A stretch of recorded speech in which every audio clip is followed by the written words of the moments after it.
Hello, everybody. There is something called a consumer confidence index. That consumer confidence index comes out the last Tuesday of every single month.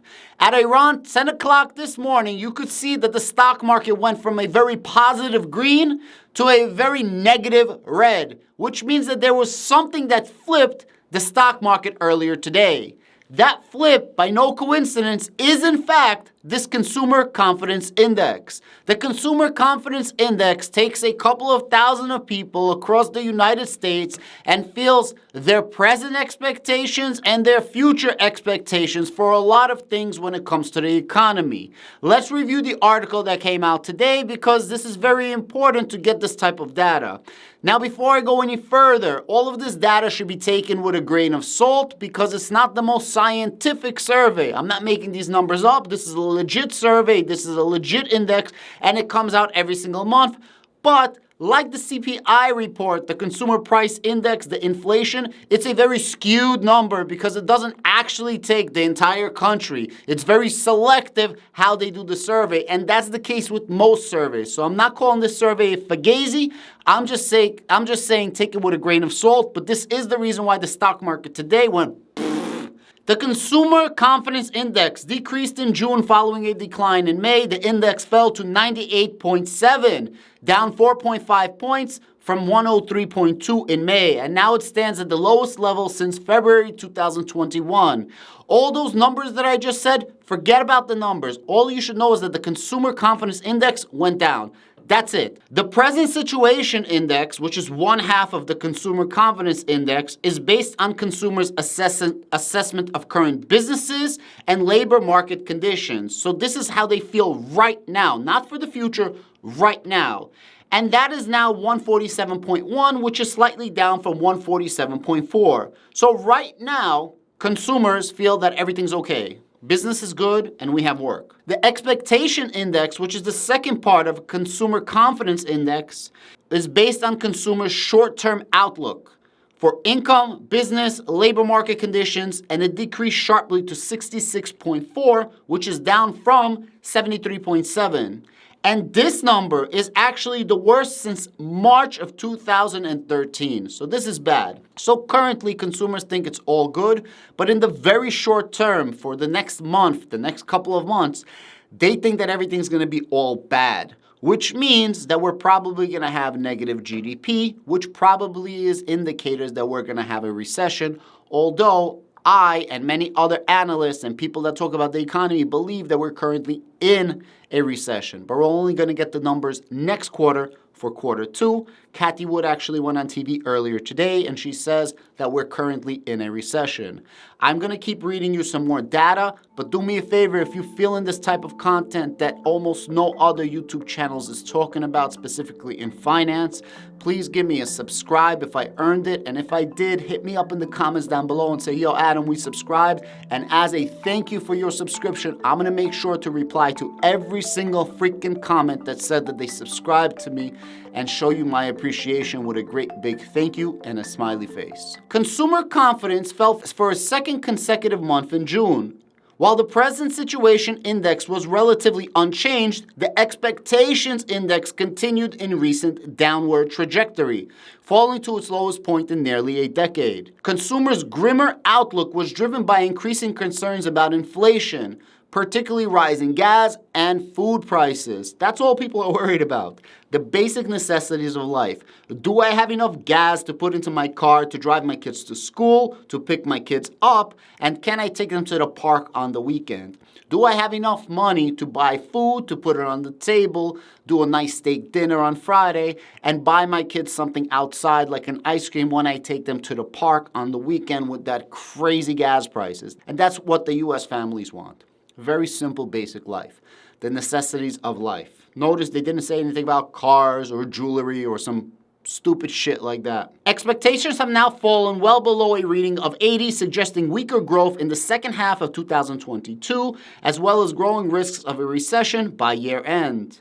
And I quote, "Purchasing intentions for cars, homes, and major appliances held relatively steady, but intentions have cooled since the start of the year, and this trend is likely to continue as the Fed aggressively raises interest rates to tame inflation. Meanwhile, vacation plans soften further as rising prices take a toll. Looking ahead over the next 6 months, consumer spending and economic growth are likely to continue facing strong headwinds from further inflation and rate hikes." So this consumer confidence index essentially takes everything that's happening in the economy, the inflation, the Fed hikes, what you could buy, what you can't buy, do you have work, do you not have work, and it takes basically how you're feeling now and how you're going to feel in the future. So this is the end result of what's happening in the economy. When people are like, oh, it doesn't matter the federal rate hikes, it doesn't matter inflation, blah, blah, blah, blah, blah.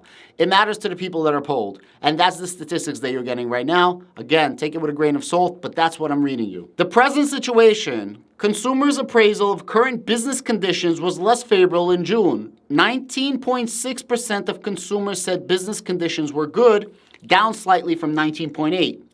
23% of consumers said business conditions were bad, and that's up from 21.7%. Consumers' assessment of the labor market was mixed. 51.3% of consumers said that jobs were plentiful, and that's down from 51.9%. Conversely, 11.6% of consumers said that jobs were hard to get, and that's down from 12.4%. Expectations 6 months hence, so this is in the next short term, 6 months. Consumers grew more pessimistic about the short-term business conditions outlook in June. 14.7% of the consumers expected business conditions will improve. That's down from 16.4%, while 29.5% expected business conditions to worsen, and that's up from 26.4%. Consumers were more pessimistic about the short-term labor market outlook. 16.3% of consumers expected more jobs to be available, which is down from 17.5%, while 22% anticipated fewer jobs, and that's up from 19.5%. Consumers were also more pessimistic about short-term financial prospects. 15.9% of consumers expected their income to increase, and that's down from 17.9%, while 15.2% expected their incomes will decrease, and that's up from 14.5%. Read this very carefully. The Conference Board publishes the Consumer Confidence Index at 10 a.m. on the last Tuesday of every month. Correlate when the market dropped today and see if that number was not at 10 a.m. I promise you the market dropped at like 10:01 because this report came out and collapsed the market. So if you think that these reports are completely BS, they're not. They have a weighing on the market. All these little reports together make up what happens in the market. All of these little things today cause an effect tomorrow. Now, there's going to be another report tomorrow and some more data tomorrow. But for right now, it's very important in your financial journey that you understand things like this and that you know that there's reports like this, that every month you track the CPI, every month you track the Consumer Confidence Index. Every single FOMC meeting, you're watching Adam Bergman show, and you're seeing the inflation rates. You're seeing the federal fund rates. It's very important to track economic conditions so that you have your best shot at trying to predict what's going to happen, good, bad, or neutral. Guys, I hope you like this type of data. I hope you like this type of information. I know a lot of people don't talk about this because a lot of people feel that this is boring, and it's much easier to make a stupid-ass thumbnail saying, "It's the end of everything. We are in a bear market. Doomsday depression." And then the same exact YouTubers, when the market's going to go up, they're going to say, "To the moon." Be very careful who you're watching. Yeah, I got stupid thumbnails, but that's to get people's attention. I try to make as little as possible clickbait, and most of these freaking YouTubers cannot have a financial conversation about economics, stocks, crypto, or real estate without looking in Google and preparing for half a day to make you a video. Very few people actually made money in real life, and then they're giving you guys non-financial advice. Be very careful who you watch. None of this financial advice, purely entertainment and educational purposes. I appreciate you. Have a great day.